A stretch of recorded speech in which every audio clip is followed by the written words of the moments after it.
അവരവർക്കുള്ളതുകൊണ്ട് അവരവരിഷ്ടം പോലെ ജീവിച്ചോ. വേണ്ടച്ചാ, അച്ഛൻ ആഗ്രഹിച്ച പോലെ ചാരുണി ഞാൻ കല്യാണം കഴിച്ചോളാം. എന്താ എന്താ നീ പറഞ്ഞ? ചാരുവിനെ കല്യാണം കഴിക്കാൻ എനിക്ക് ഇഷ്ടമാണെന്ന്. അതിനു മുമ്പ് എന്തോ പറഞ്ഞല്ലോ, അത് പറ. അച്ഛനെ ആഗ്രഹിച്ച പോലെ ഞാൻ. അതാണ് അച്ഛൻ ആഗ്രഹിച്ചതുപോലെ, അല്ല നീ ആഗ്രഹിച്ചതല്ല. ചാരുമോൾക്ക് സ്വത്തിന്റെ ഒരു ഭാഗം പോകുന്നറിഞ്ഞപ്പോ നീ ചാരുമോളെ കല്യാണം കഴിക്കാൻ തീരുമാനിച്ചു. അങ്ങനെയല്ല അച്ഛാ, ചാരുവിനെ എനിക്ക് ഇഷ്ടമായതുകൊണ്ടാ. അയ്യോ വേണ്ടെന്നേ, നീ അവളെ കല്യാണം കഴിക്കണ്ട. അവൾക്ക് ഈ ജന്മം സുഖമായിട്ട് ജീവിക്കാനുള്ളത് ഞാൻ കൊടുത്തിട്ടുണ്ട്. അവളെ ഞാൻ നല്ലൊരിടത്തേക്ക് കല്യാണം കഴിപ്പിച്ച് അയച്ചോളാം.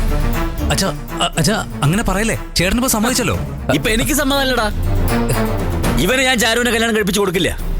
അച്ഛാ, സ്വത്ത് കണ്ടിട്ടൊന്നല്ല ഞാൻ. വേണ്ടടാ, നീ എന്തിനാടാ നിന്റെ അച്ഛന്റെ മുമ്പിൽ ഇങ്ങനെ കെഞ്ചുന്നേ? നിന്റെ അച്ഛൻ ഇത്രയും വാശിയുണ്ടെങ്കിൽ അതേ വാശിയുള്ള അച്ഛന്റെ മോനാ നീ.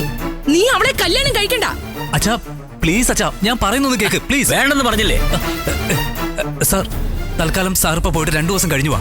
ഞങ്ങൾ ഒരു തീരുമാനത്തിൽ എത്തിയിട്ട് സാറിനെ വിളിക്കാം, പോരെ? അച്ഛാ അച്ഛാ ഒന്ന് പറയാച്ചാ, ഇതിങ്ങ് താച്ച പ്ലീസ്. ദാ സാറേ. വക്കീലേ, എന്റെ തീരുമാനത്തിൽ ഒരു മാറ്റം ഉണ്ടാവില്ല.